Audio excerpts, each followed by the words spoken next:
Okay, this is becoming somewhat of a regular skit, and as such, this will not be in HD because.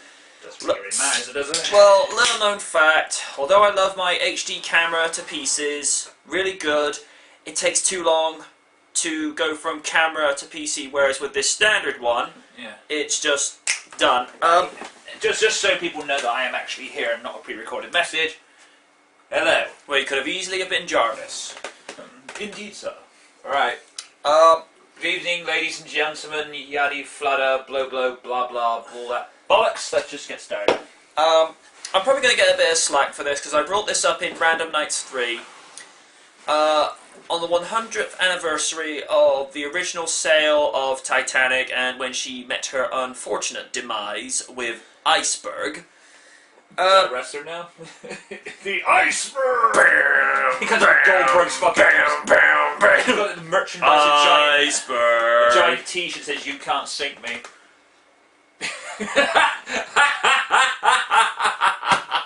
We're off to a good start, aren't we? Not touching that one. But yeah, I'm going to get a little bit of flack for this, but I watched the most recent trailer for the Titanic miniseries. This will be the first one since the CBS 4-part miniseries in '96, which again, numerous historical inaccuracies, but too much old water to cover. Yeah, wait, poor choice of words. Too much repeat information. There we go. In a 2-minute trailer, they were practically beating us over the head, saying, "Oh, this ship is unsinkable. Oh, nature can't sink this ship, even if man can." It's like, well, what? Well, I think you have to remember I don't know much about Titanic. This is not my area of strong point, but I don't think that they're just being historically accurate, because they probably, if you build a fucking boat that huge, you're gonna have that arrogance, aren't you? It's just like, oh, there's nothing's gonna go wrong here. Oh, fuck, something's gone wrong. Because you remember they did that in the James Cameron movie as well. There was also, and I don't know if this is a legit political party promo. Oh yeah. But they used Titanic of the Conservatives and the Labour Party as the lifeboat, saying that. Oh, I remember that. It's John Major in the Titanic and Blair's the Iceberg. I remember that one actually. Yeah. No, this is for this year. Well, I know that happened when I was at school. I remember seeing that when I was at school. But I didn't quite understand until I was a child. I didn't quite get it, but now I look at it, I go, "Oh, I see what you did there. Very good." But points still stand. And I don't know why they're doing it, because the James Cameron movie, I think it said everything it needed to. All he's doing Yeah. is re-releasing it in high definition. Yeah. And for those that want the option, they can go watch it in 3D. Or they can just watch the original. But they want to do something special for the 100th anniversary. Now, as far as I'm concerned, James Cameron should be the only one to do it, because let's face it, ITV1 are going to fuck this up. Well, again, this is ITV. This is the same television network that continues to rub Ant and Dec's little balls in our faces, and we're just supposed to sit there and take it, And Simon Codpiece Cowell. That's a nod to you, by the way, Ryder. And the thing, what fucks me off is, it's like, I know this is not about Titanic, it's just a little tangent about ITV, is, why are Ant and Dec still popping? Last time I checked, Biker Grow hasn't been on TV in ages. Biker Grow! It's just, like, why do I keep seeing these fucking trouser stains on television? Get the fuck up. Cat Dealey tends to bugger off. Cat Dealey, we miss her. Send those pair of tits back. You know what the ironic thing is? What? They're actually bigger tits than Jordan are. If you saw what I did there. Wow. But yeah, I don't know why they're bringing out Titanic again. They're probably looking at things like, well, BBC are doing Sherlock Holmes, and America's been doing Sherlock. Yeah, America's doing a Sherlock Holmes. Can you believe that? I bet they look to the British one and go, "What do they mean ours is? What do you mean theirs is better than our movie? It's a fact, that sort of stuff." Yeah, but to be fair, this is not the first time that America's tried to copy us. Yeah. They've got their own version of Being Human. Don't even know what Being Human is. So. Sitcom set in Bristol. Oh yeah. If you can believe this. Oh god. It's shit. I'm sorry. So you said the word Bristol. Okay, it's shit. With 3 housemates, one's a ghost, one's a vampire, and the other's a werewolf. It's shit. I'm sorry. It's not that bad. You lost me at the word Bristol. I'm sorry. I don't mean to offend my fellow Bristolians there, but as soon as you said Bristol, shit. Shit. So you can have a movie starring Morgan Freeman, Jim Carrey. Oh, they had.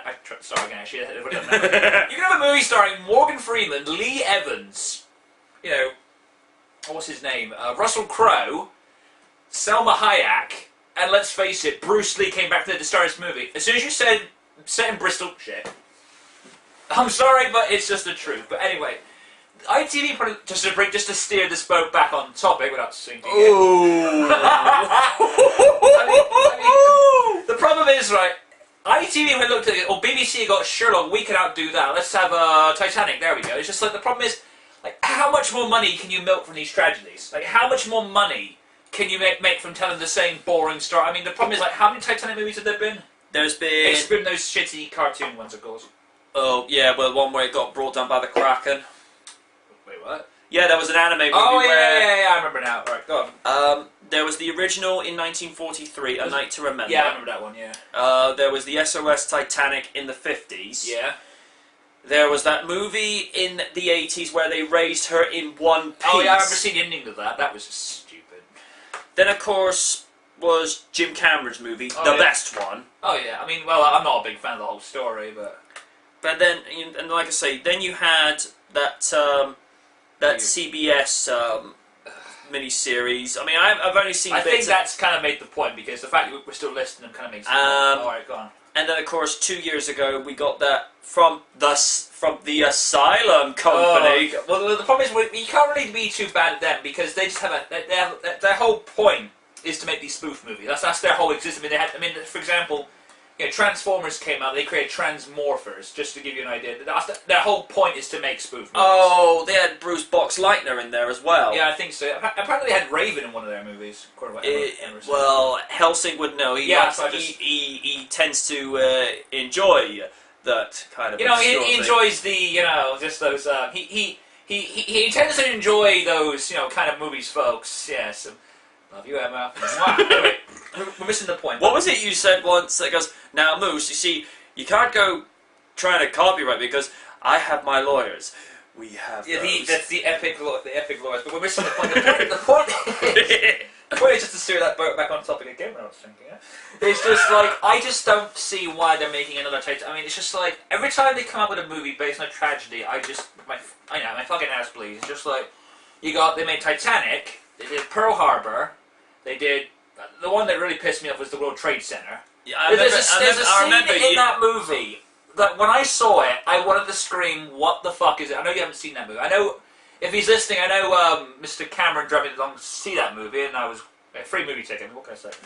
And there's a scene in that movie that I remember seeing it, and I wanted to scream, what the fuck? There's a bit where, like, after the tragedy happened, there's a guy, he's in the rubble, he hallucinates that he's in heaven, and Jesus is holding a bottle of water. What the fuck was... What does that have to do with anything? I mean, like, I'll be buggered if they make a movie about July 7th. Or they make a movie about... I'm already predicting a movie starring Leonardo DiCaprio and Kate Winslet based on the Japanese tsunami and earthquakes. Because Hollywood is sitting there going, wait, a tragedy happened in Japan. We can make some money off of that. Because that's what they are, fucking parasites that they'll do anything for money. The Diana's tragedy, they made a movie about it. Fucking Pearl Harbor made a movie about it. World Trade Center made a movie about it. Titanic made it. They just look for things that they need to make money off of everything. I won't be surprised if, like, the day the Queen dies, they make a movie about it.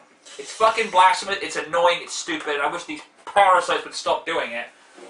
That's my tune. And just hearing them making Titanic again, it's like, whatever. Just whatever. Spoiler alert, the boat sinks.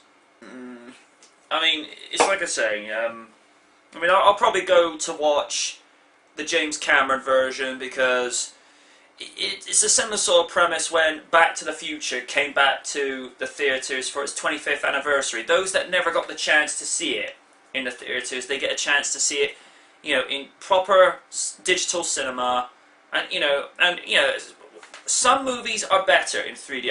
I maintain that animated movies get the better result. Well, it all depends on our definition of 3D. Are we talking 3D as in, computer-generated graphics, or are we talking that stupid fad that won't go away?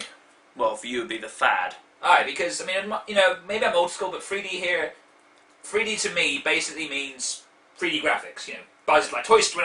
The first time I ever heard the term 3D was when I went to go see Toy Story. I mean, to be fair... So, that is still a fucking great movie after all these years. And, I mean, to be fair, I mean, I agree with Galactic Penguin on one of these comments. It's a lot easier to take an animated piece and make 3D effects on there, because I don't know what it is with live action, but they haven't quite gotten there. I'll agree with that, actually, because with a non-existing object, it's so much easier to have that effect, whereas a live action, it's just, we haven't quite got there. I mean, I went to go see Thor with the 3D glasses on. I don't know why we did that, but I wanted to see the film, but without the glasses, but it didn't work, you know, it really didn't fucking work. Tell you what, should we just jump into this subject? Yeah, sure. Yeah, right, this is number 2 for you, right? 3D needs to fucking go away. Because, I mean, you know, we're both kids from the 80s. Well, you're more of a kid from the 80s than I am. I'm more of a 90s child, hence my bad dress sense, but... I can make fun of myself. But I've never understood why 3D has come back, you know, and again, feel free to type hypocrite in the comment section, because I have a Nintendo 3DS, so... whatever, I wanted to play Star Fox, leave me alone. and to be fair, whenever I use the 3DS now, the 3D is always turned off, because I want to save battery power. But I've never understood, like, why this stupid fad has come back. I mean, the last time, you know, anyone truly remembers 3D, there's the old-fashioned little glasses, one red lens, one blue lens. You know, that was cool because, you know, it was the 80s, you know, we were young and we were stupid, but seeing it now, it's like, 3D coming back into cinemas, I look at it this way. I look at it as, like, you're at a friend's wedding. You know, it's like, your best friend's getting married and they invite their granddad along, and don't tell me you don't know what I'm talking about. You've all had the situation where you see the trendy granddad that's trying to show off on the dance floor. He's trying to show to the kids he's still down and hip. You know, I'm still cool and hip. So everyone's granddad's Johnny Ace here. Ah! Yeah, I want to show you that I'm good on the dance floor because you made fun of me. Watch this. Look at me, kiddies. Look at me go. Look at this, kiddies. I can dance. Woo. Look at me, and he breaks his fucking pelvis. I just ran my knee into the chair. Ow. But the point... point is... Silence! Ow. Point is, it's just... I mean, I'm not sure you're going to agree with me on this one, but it wouldn't surprise me, but 3D needs to fucking go away. Again, you know, the argument I have is certain movies work better for 3D. I mean, again, when I went to watch The Lion King for its, I believe it was its 17th anniversary. Yeah, it came out in 93, didn't it? 94. Oh, I was a year off, but... I'm going to go look it up. When I went to go watch that last October, it's like I say, 3D works better. It was 94. 3D works better with animated. I mean, when I saw it in 3D, it's not straight out at you, but it's very subtle. You see it sort of, you know, there's the opening shot where Zazu's flying over the plane and then the rock. I always loved that shot. It does come out at you, but it's not straight up in your face. Yeah, it's very, very subtle. I mean, I would like to see that movie in 3D, but I'm on a great rush to go out and watch it. I mean, movies that I've seen in 3D that I was never bored of, like you, Thor, I think it was like maybe 1 or 2 uses of 3D, and Transformers Armageddon. Oh, Transformers Dark of the Moon. Yeah, I mean, certain bits worked. And Tron Legacy, what 3D? I'm still amazed that movie fucking exists. I'm actually amazed that you dragged me to go and see it, but... it feels like... You gotta admit though, the soundtrack by Daft Punk was decent. I fucking love Daft Punk. You know, they are the masters of basically the fact they composed the soundtrack and the entire score of the movie. Yeah, that's fucking impressive. You know, I applaud Daft Punk because Daft Punk have always been funny as hell, man. That robot gimmick thing they do. I always prefer the anime music videos they did. Yeah, well, what a preference. But like 3D, it's just like I know it's like the big thing for the techie show-offs and the gimmick crowd. I mean. The last couple of years, like from 2009 all the way up to this point, or even earlier than that, it's all been about gimmicks. I mean, we've seen stupid gimmicky motion controls, we've seen fucking gimmicky 3D, and now we've got gimmicky 3D TVs now. I mean, is this basically what the men in suits want? They basically just want to look and dress like bellends. With me, what I tend to do in regards to entertainment and tech. I only upgrade if I feel it's advanced enough to a point where I can get what I need out of it, but at the same time, it's not going to cost me the earth. Yeah, but I still don't quite understand, you know, like, I mean, if it was something really impressive, like that 3D effects from the second Back to the Future movie, where the shark literally just comes out. Oh, that'd be something. And Marty says shark still looks fake. I mean, if it was that kind of shit jumping out at you, then I'd say, you know, I'm all for it, blow me all the way. But the fact is, it's just, do we really want to see a movie where Thor's hand comes out a little bit from the screen, and then pulls back in for about half of a second, and I'm thinking, wow, I paid about £8 to go and see that, and I have to wear these stupid things throughout the whole movie now. Why did I do this again? I mean, I always argue that's the same argument I have with like HD, you know, and all these Blu-ray shit. It's just like I don't see the point, because in my mind, if I can see the picture, I can hear the picture, and the picture's in colour if it's a colour movie, then why does it need to get any better than that? Well, I would argue, whilst I understand your dispute with it, I would argue, now, 2 examples I can bring to the table on this. I mean, when I saw one of the climaxing scenes from Back to the Future Part 1, where you got the clock tower scene and Race to the Future, I just remember looking at that thinking, that looks a little bit sharper than usual. But when that originally came out on Blu-ray, that was a 25-year-old movie that they had brought up. I mean, alright, it was never going to look brand spanking new as, say, Iron Man or Transformers Revenge of the Suck. I still get a kick out of that movie. But I look at little things like that where it just looks that little bit sharper, much brighter. I mean, certain movies don't use the whole true motion where it looks as though it's happening, you know, in reality and in real life. And another example I can bring to the table is the first Jurassic Park. And again, I mean, what you got to remember is Blu-ray is 6 times the quality of that of DVD. I mean, you don't see it at first, but after a while, you just see these little things like, you know, again, the contrast is much better, the sharpness is there, and it's a lot brighter. It's just like, alright, if I was to give this an example to you, let's just say DVD is Super Smash Brothers Melee. Oh, interesting choice. And in terms of the quality of graphics, all right. And Blu-ray is Super Smash Brothers Brawl, because hang on, I'm going somewhere. So what you're saying is that I'm not gonna get shit for this, but so what you're saying is HD is disappointing. It comes with Snake and Sonic. What I'm trying to say, I know what you're saying. I'm sorry. What I'm trying to say is, because I remember you commenting when they did the graphic upgrades. You look at Mario's overall uniform. Yeah. Oh yeah. You know, you can see the stitching. You could see these little insignificances. Yeah, I will agree that when comparing Brawl with Melee with Brawl, I will concede that there is a vast graphical difference. And I will say that it does look pretty good. I mean, Melee had a basic like 3D look to all of them. I mean, they had the stitching and whatnot, but in Brawl it was more detailed. That's what I mean. It's like if you took a sprite sheet that had black outlines, but in Brawl they kind of took away the black outlines, actually used proper colours and whatnot, that more stylised kind of look to it. And yeah, I will agree with it. But I've always argued, looking at it, that I never saw the point of HD, because I'm waiting for the Blu-ray and the Green Ray, Yellow Ray, Stingray, Ray Charles, all this sort of stuff. I mean, I don't. It's like basically it's just like Capcom. They're gonna come out with another version pretty soon. You know, it's just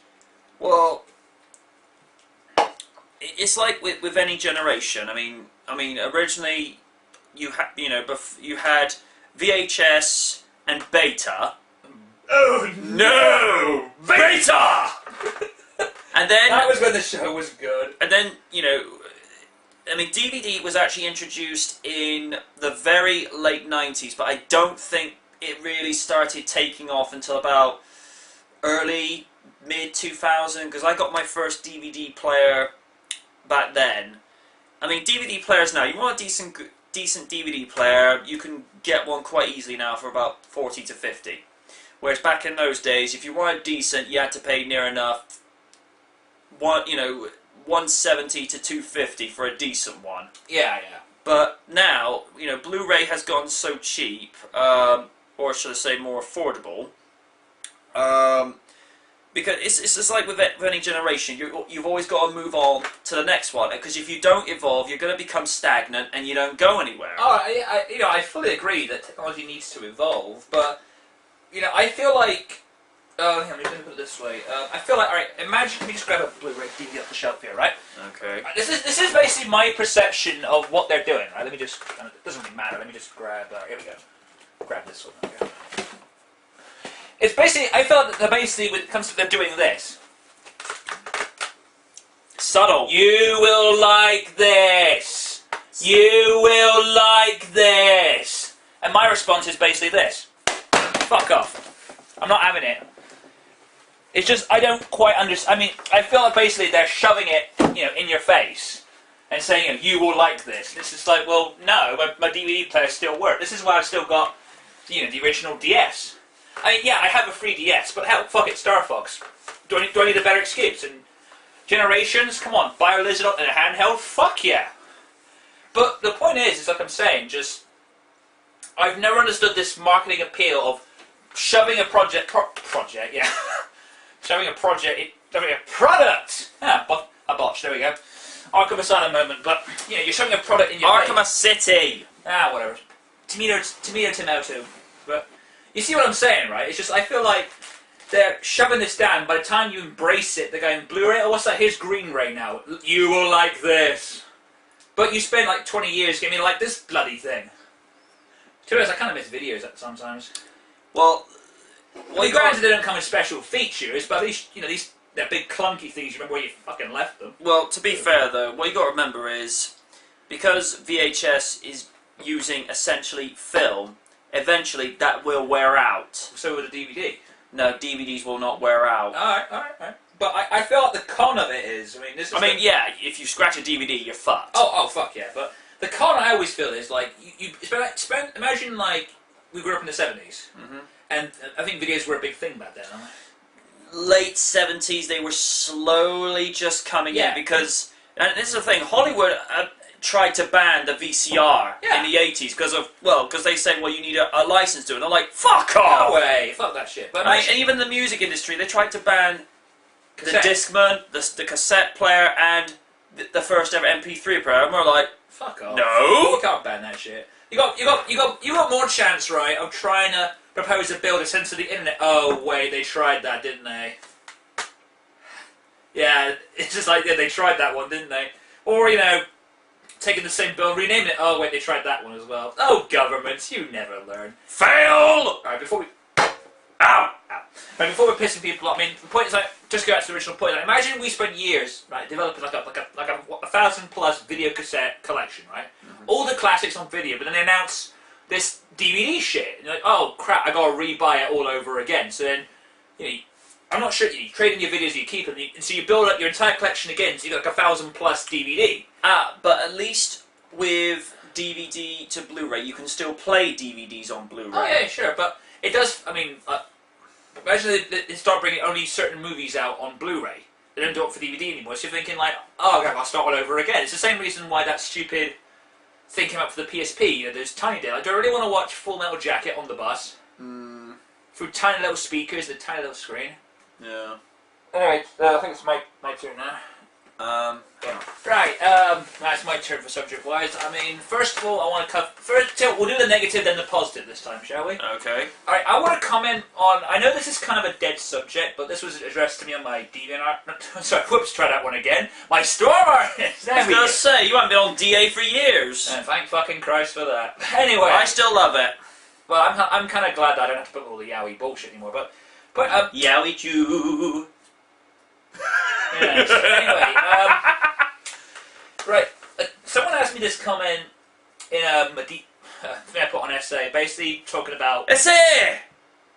Apologies to Hispanics everywhere, but indeed. Right. That was respect to Eddie Guerrero. Oh yes, except his wife. Fuck him. Because I'm convinced Vicky Guerrero's a man. But anyway, we're missing the point. Awkward. Right. I made a jokey little comic making fun of the guest characters for Street Fighter X Tekken, and someone asked me, do I think it's bad timing with the Bad Boxer Mega Man character? And knowing MJ's probably put a little the actual trailer as he's doing this, or a little image? No, I'm not going to do this in Vegas. It's just going to be raw. Alright. So, basically, Lord Terminal, his name was, for those of you who are kind of curious, basically asking me if I thought it was, a fuck you to the fans, or, it was basically just Capcom, taking the piss. But, it's been well documented that the character, Bad Box Art Mega Man, was an in-joke. Everyone knows the box art for the first NES game of Mega Man. I think I showed it to you once. It's really badly drawn. It's become like a very cult kind of in-joke with the Mega Man fans. It's kind of like... I'm trying to think. And now an in-joke with you and Helsing. Oh yeah, we fucking love that joke. Hungry eyes. We're not that big. That's my fucking joke. But the Bad Box Art Mega Man joke, it's kind of a joke... kind of like, how Robotnik said snooping is usual? Like, it wasn't something intended to be serious. It's just one of those things, it happened. Yeah, the fans have made it, serious and whatnot. Or Ouija, for another example. But the point is, like... Right.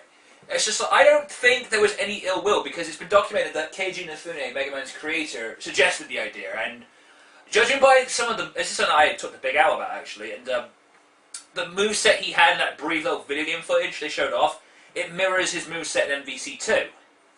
So, I don't think it was a case of, let's be dicks. It was a case of, it was a joke that was planned while he was still with the company. And unfortunately, as we all know, Keiji left the company. And then, you had to look at it from their standpoint. What did they do? Did they say, well, do we keep the joke in and, hope for the best? Or do we take it out because we might piss people off? What would you do? If it works, run with it. Yeah, and so far, the reaction has been somewhat positive. I know a lot of, fucking crybabies are whingy, and further proving, one comment I saw that I fully agree with, Capcom fans have no sense of humour. I know it's a horrible, I know, just to make sure, so the Mega Man fans watching this video, I'm not trying to be a dick here, but seriously, you guys have no sense of humour. I fucking saw BBA Mega Man, I laughed my balls off, to the point I'm never going to father any children now. That's how much I laughed my balls off. It's funny as hell. How can you not see the funny side in this? Well, it's the same, kind of twisted arguments that say, to this day, the fucking Sonic fan brats want Brian Drummer back. He got taken out nearly 8 years ago. Get over it! We're going to get to Sonic in a minute. But, uh-oh. But the thing I wanted to say is, now, keep in mind, this is going to be just a PS3 and a PS Vita exclusive, so... 360 fans, you're going to get Street Fighter X Tekken without these silly little characters added in, so you could care less, really. Exactly. Next month I will be getting Street Fighter X Tekken, and I'm going to love the fuck out, because I'm a huge Street Fighter fan, I'm kind of in with the Tekken crowd, I'm more of the Soul Calibur fan than Tekken, and despite what I said about Soul Calibur 4, but... Come on, Darth Vader is in your game, you could not get any sillier than that, at least Espio? Ezio makes sense, Espio? Espio Mandatory. Hi, Kari! But right, point is, I don't think there's any malicious intent, because it was something that was planned, but unfortunately, life has a horrible way of having a bad sense of humour, so he left the company, and again, I look from the standpoint of what do you do? They probably have to sit there and say, well, they didn't burp, but... Thank you, Maudrine. Yes. Right, they had to look at it and say, right, what do we do? Do we keep the joke in, or do we reveal it right at the very end, which would be March 6th for us in the UK? Unless it's got a different release date I don't know about.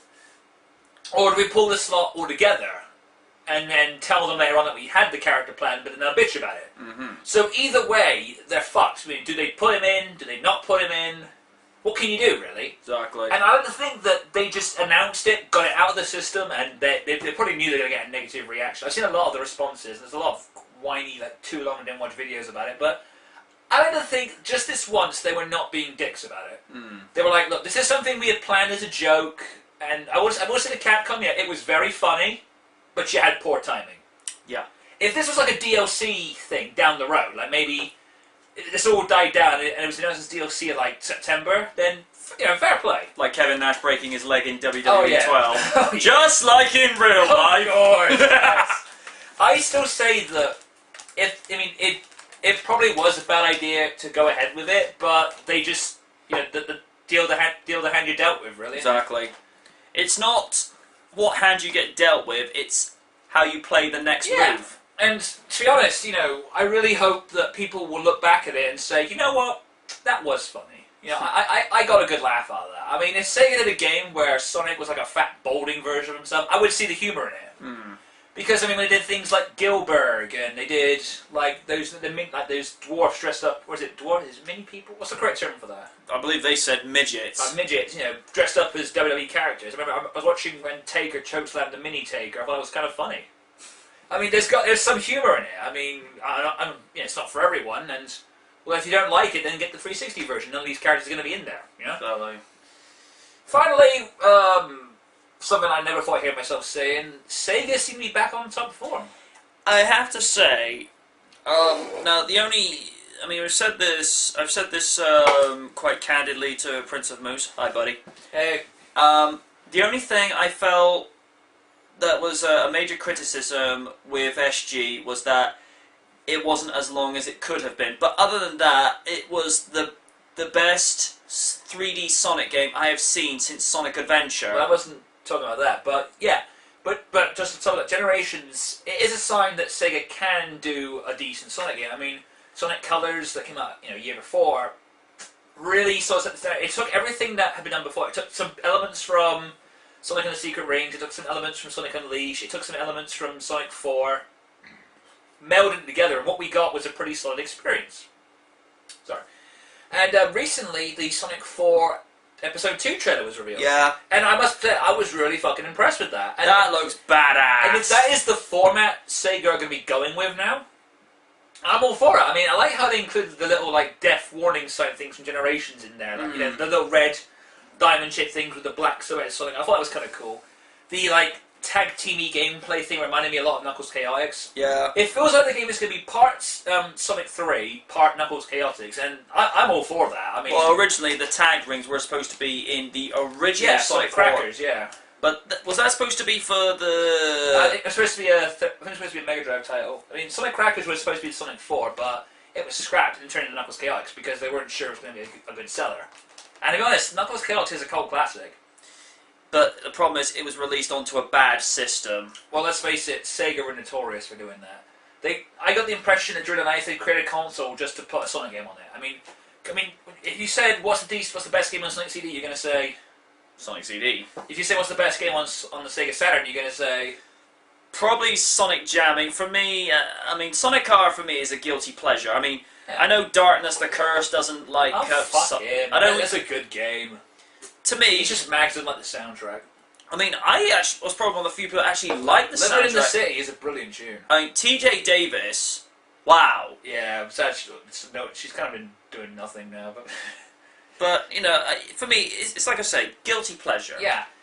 Speaking of guilty pleasures and cult classics, this is probably not going to matter to you, but the news this week actually that took a lot of us by surprise. Sega announced the next Dreamcast game coming to Xbox Live and PSN Network, and I actually was fucking surprised because I honestly thought they were never going to do this, but Jet Set Radio is coming to Xbox Live and PSN. Now, I know you've never played it, but I know you've probably seen me play, but I think I've probably played it in places, but... Right, for those of you who don't know what Jet Set Radio is a game that has achieved one of the biggest cult followings in years. I mean, never mind fucking games like God of War or Call of Medal of Right-Wing Wank game. Fuck all that stupid shit. JSR has done one of those kind of cult followings that some games wish they had. Because the problem is, when it first was released, it didn't sell a lot of units. For the Dreamcast didn't sell a lot of units, Xbox didn't sell a lot of units, but because of it, ever since then, it's achieved this huge following. And the announcement that it's coming to Xbox is a sign that maybe Sega are listening. Because that's what I've noticed, because the problem I've always had with Sega, from like the end of the Dreamcast era to recently, was they seem to have this attitude. What's that you want? Insert franchise here. Well, too bad, here's another Sonic game. But it got to the point where I was getting sick of Sonic. It was either Sonic Advance, Sonic Rush, Sonic Adventure 39, or Shadow, the Sonic clone thing, or Sonic Rider, Sonic Ruffle, Sonic Card, Sonic Volley. It got boring. I'll tell you what, I'm kind of pleased with Sega now. They only release a Sonic game every other year now. Yeah. They've taken the kind of stance that the Mario franchise has done. Let's not finish that. But the point is, it's like... But he has become relevant again. Yeah, I mean, Sega started launching something new at their recent IPs again. I mean, Shinobi's getting a game for the 3DS. Golden Axe made a very painful return to consoles.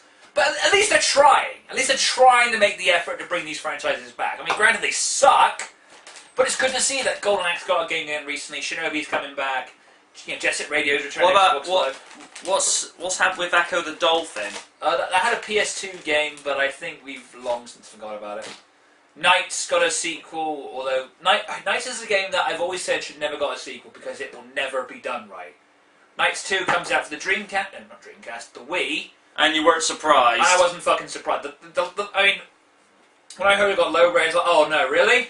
You surprised me, really. I mean, if it was a case of they were going kind of like what they've done for Sonic CD on Xbox Live and the PSN network, where they've taken it, but essentially, for all intents and purposes, rebuilt it. It was rebuilt from the ground up using a fan engine, which I still don't quite understand, but that's because fans have a clue. Yeah, the fans fucking love that game, and Sonic CD is the game that deserves, you know, all the praise and admiration. It is a much underappreciated Sonic game. I mean, for me, if you were to take every single generation that Sonic has done, for me, Sonic CD will come a very, very close second, but the ultimate Sonic game for me is essentially a game and a half, Sonic 3 and Knuckles. Although people would say it's Sonic 2, but I prefer Sonic 3. But just getting, you know, steering this boat. I'm not using that joke. You're doing it again! I'm not going to use that joke again, but I mean, Sega have been doing this, they've been really listening to what the fans have been wanting, and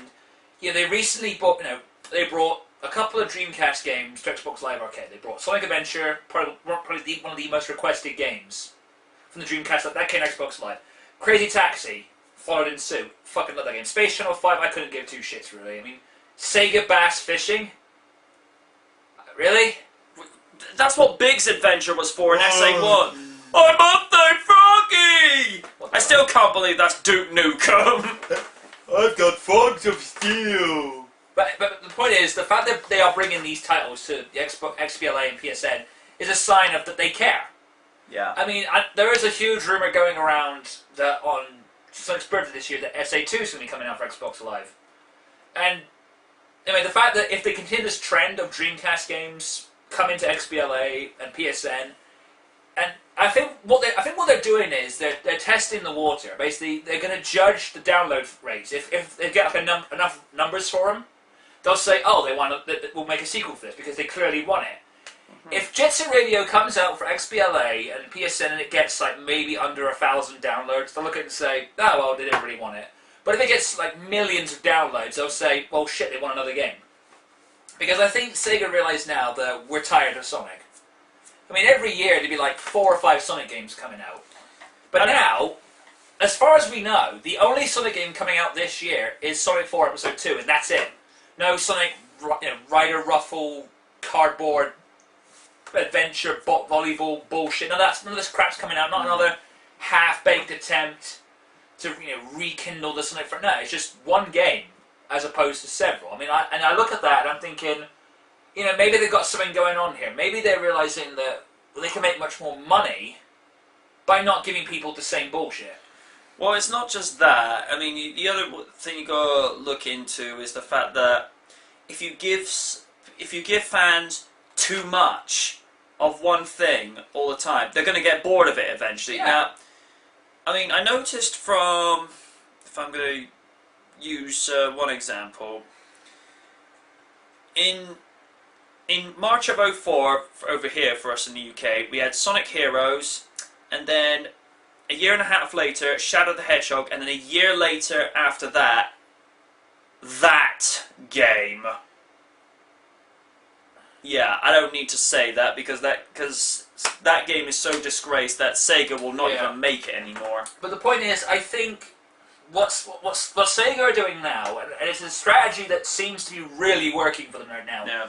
What they're doing is, I mean, Sega's most hardcore fans are always going to be the Mega Drive and the Dreamcast crowd. Yeah. I mean, they probably have fans that had a Game Gear or a Saturn or a Mega Master System. There we go. But the Mega Drive, or Genesis for you Yanks, and the Dreamcast as well. They were the big people that were buying Dreamcast, the Sega machines. And if they can keep, reminding people that they still care. I mean, the fact that they gave, the fact they took House of the Dead, a game that's the butt of everyone's jokes. I mean, such corny writing as, you know, I don't want to die! And of course the classic, don't come! You lead me on! Love you, Pete, but the point is, like, if they could take a game like that and actually give it, this is the bit I laughed my ass off. House of the Dead Overkill is gone in the record books for having the most F-bombs dropped in video game history, and it's on a Nintendo system. I laughed my ass off when I heard that shit. The fact that Nintendo are marketing the Wii to like the family and the kid crowd, and the grannies and whatnot, and this game's got motherfucker this, motherfucker that. You got to applaud them for that. That was fucking genius, and I loved the fuck out of that game. But just still, I mean, if they can take House of the Dead from being a joke to a series that is not only taking the piss out of itself, but making us laugh with it, you have to applaud them for that. Oh, yeah. Well, they say if you can mock yourself and laugh, you've got a sense of humour. Self-aware humour is always the best, because it's like... and they've even started using this kind of jokes in the Sonic series. I'll give you an example. In Sonic Colors, there's a bit where Robotnik's monologuing to him. I refuse to say Eggman. Oh, whoops. I mean, the Robotnik's saying, like, you know, and with this power, I shall rule the world. He turns to the crowd and goes, yeah, I know I say this every single time, but this time I mean it. I mean, just self-aware. It's almost like they know they're in a video game. They know it's bad writing. Or the other one is, yes, I reckon I will. Where is your new voice chip? Yeah, it's like they're saying to the audience, yeah, we know this story's fucking stupid. We know, but we're making fun of it as we go along. I love that kind of humour, and even there's a subtle joke to some controversial Sonic fans when Sonic actually said out loud in that game, "No copyright law will stop." That scene, and one from Sonic and the Black Knight where he says, "What's up with all this drama?" Probably the two most repeated Sonic quotes. I know. But let's not go down that road. No. But if they can keep releasing these Dreamcast titles, I mean, top of the list, I mean, there are two games I wanted to see, well, three games, sorry, that I wanted to see reappear on XBLA. One of them has already happened, which is Jet Set Radio. The second place, third place would probably be Sonic Adventure 2. Mm-hmm. Let's face it, the two-player battle mode would be amazing for Xbox Live. Oh yeah. And if they bundle in the SA2B version as DLC, wow. and then you could have all the characters from Sonic Adventure 2, which is like Sonic, Shadow, Tails, Robotnik, Amy, Rouge, and you had like Big, and had the Fantasy Star costumes on, and Rouge's questionable costume. Oh. Yeah, seriously, I've shown people a screen out of that, and they were speechless. And you bundle in the SA2B, you know, extra characters like Metal Sonic, Tikal, Amy, and the Chows. You got an amazing, you know, DLC market there, and have like a ranking system and leaderboards. You would have an amazing like online community thing for that.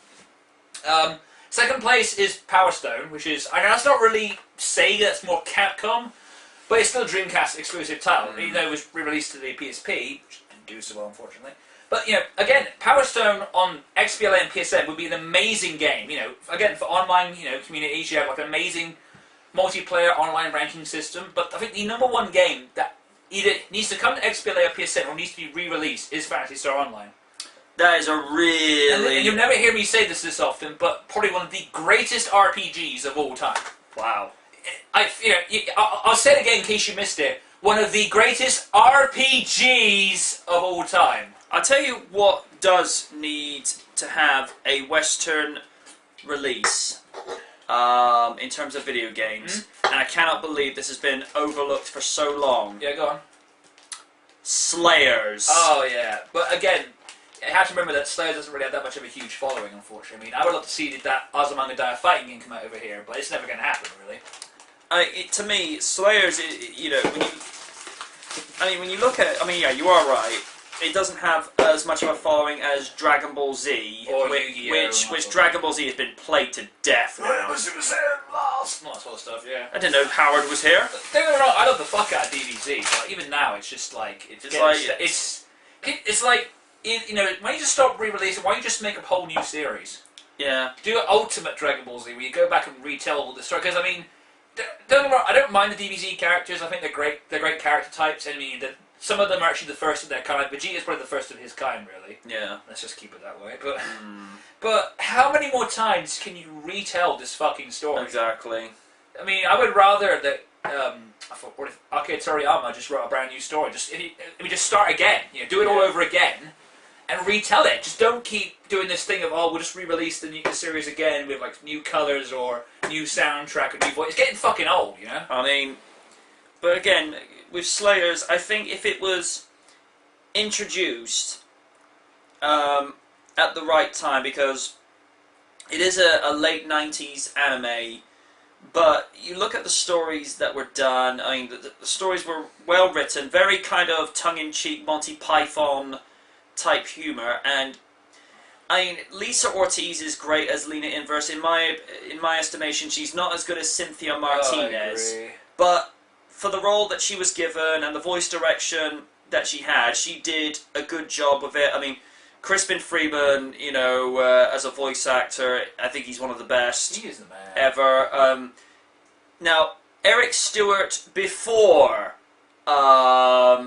Slayer's Revolution, he was great as Brock, but as soon as he came back in Revolution, I'm like, Brock, what the fuck happened to you? And I'm gonna forget her name in a minute. The one who Taylor? Yeah, I mean, Veronica Taylor, who's also known as being the voice of Ash Ketchum in Pokemon. And she was also April O'Neil in Turtles. Yeah. But as Amelia, her voice hasn't aged at all. And it's the same thing with Crispin. And she's also Ash's mom as well, isn't that surprises me. Come on, if I had a mom like that... Actually, no, I'm not going to finish that. Yeah, I was going to say, you might be better off keeping that one to yourself. Family Guy once said, incest in the morning! Sorry. But... I mean, Crispin and Veronica, their voices hadn't aged. Lisa sounded like she was on helium as Lena, but it just proved after 10 years, they still had it. The chemistry and the camaraderie was there. The stories were just as madcap off the wall as they had been with Slayer's Try. Although I think with the pre-Millennium Slayer series, Next was their best one. Oh, yeah. But I noticed why they kind of had Revolution and Evolution eras. If you had put the two series together, you would have had a full Slayer season. But what I've noticed, particularly in the last 15 years, they tend to have a lot of animated series split into 13 episodes because it's a little bit more cost effective. But vicariously, when you do that, you're able to spend more time on the writing that way and get the better result out of the voice acting. But in some ways, Revolution Evolutionary continued the same pattern. The first half is very comedic, light-hearted, but as it slowly progresses, it gets darker, it gets a little bit more morbid, which is the usual Slayer's pattern that we're somewhat familiar with. But that is an anime series that, in my honest opinion, deserves to be up there in popularity with Dragon Ball Z, because Slayers is not, there are fighting scenes in there, but there's only fighting scenes as and where applicable, because there's a lot of humour. With DBZ, and this is the greatest thing about DBZ Kai, they took all that fucking pointless bullshit out, because if you were to buy the first full season of DBZ and then compare it to season 1 of DBZ Kai, you will notice many episodes missing. But again, it was something that had to be done, because it's as they say, you take the filler out of DBZ. I mean, there was only 100 episodes, something like near enough 100 episodes of DBZ Kai. I'm sure someone will correct me, which is fine and all. I mean, with DBZ by the end of it, there was something like 280 episodes, near enough. Where they ended with the Cell Saga, I think they were up to something like... Oh, yes. Yes. Are you a big fan of Barry Manilow? I mean, by the time the Cell Saga ended, they were probably close to 200 episodes. Oh, yeah. It's like I say, they do it in DBZ Kai. They managed to get it down to near enough 100. Yeah, and that's pretty cool, actually. But yeah, Slayers definitely deserves that push that it needs to, because as I said, DBZ's been played to death now. Oh, I have to agree. Anyway, let's just wrap this up. I think we've been rambling long enough. Yeah. But in closing, fuck Titanic. I mean, no one cares anymore. 3D is bullshit. Stop whining about Mega Man, seriously. Super fighting robots. Shut the fuck up. Shut the fuck up. And seriously, download Jet Set Radio if you really care about Sega franchise. I mean, I'm not gonna scream like an idiot, but what I'm saying is, like, I really hope people download this game because I want to see them make Jet Set Radio next, which is the rumored next game they're gonna do. Yeah. Next. And also love Slayers. Yeah, I mean, what people need to do is, you need to show Sega what we want, and what we want is the return of some of their classic. We want to see more Golden Axe again. We want to see Space Channel 5, because I know people love that one. I got to put personal feelings aside. We want to see more Crazy Taxi, preferably one set in like New York. That'd be great. Or did they do that one already? I think they did that with Crazy Taxi too. Oh, okay. We want to see more Nights. Maybe just re-release the original one, but update the graphics a bit. Yeah, that'd be fine. Kind of like what they did with Sonic Adventure DX. Yeah. Give us fucking Jet Set Radio. Now I got images of Sonic and Tails being like Shawn and Triple H. I mean, we got 2 words for you. Are you ready? Suck it. I said, are you ready? Then, for the thousands in attendance and the millions watching at home, your smile is all I need. And of course, if you're not down with that, we've got 2 words for you. Chaos Control. You know, Shadow, I don't think this is gonna work. Bite me. For I'm Batman, I'm Shadow. Shadow the Hedgehog, arm folder extraordinaire. I think we'll end it there. Yeah. And remember, kiddies, I am Shadow. Shadow the Hedgehog. And I will absorb all your energy. Yeah, wow. I like in one tray. What was it? One YouTube poopy did. He goes, "Mephiles, why are you doing this?" I'm Batman. And it matched in time with the lip sync as well. That's what made it better. Alright. Anyway, later, kids.